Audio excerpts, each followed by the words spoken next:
Tabii bu para baba, bu çıkarcılar, bu ticaret, bu işin ticaretini yapıp az emek verip çok para kazanmak isteyen bir kesim var maalesef.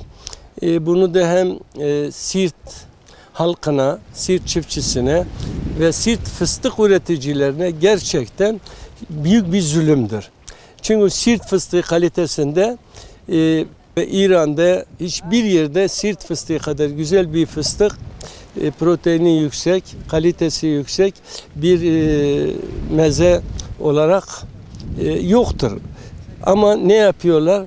İşte İran fıstığı daha ufak, daha böyle içi iyi olmayan, tadı iyi olmayan fıstık alıp getirip Siirt fıstığıyla karıştırıp Siirt fıstığın kalitesini düşürmeye çalışıyorlar. Çok para kazanmaya. Bu bizim canımızı sıkıyor. Bu her platformda bunu dile getiriyoruz. İnşallah yetkililerimiz bunu da önlemeye çalışırlar.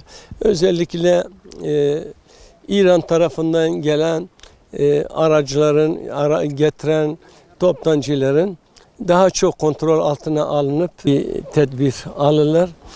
Bakın arkamızda da çok büyük Siirt'in fıstık bahçeleri. Bu fıstıkları meydana getirmek için çok çaba sarf ettikleri, nasıl çalıştıklarını siz de görüp şahitlik yapıyorsunuz. Onun için boşa gitmesin. Çok teşekkür ederim tekrar.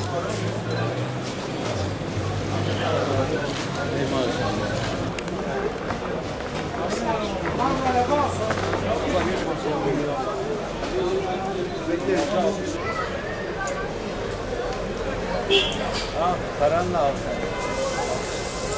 Bekle. Abiye 5 lira mi? Nereden sandım hadi.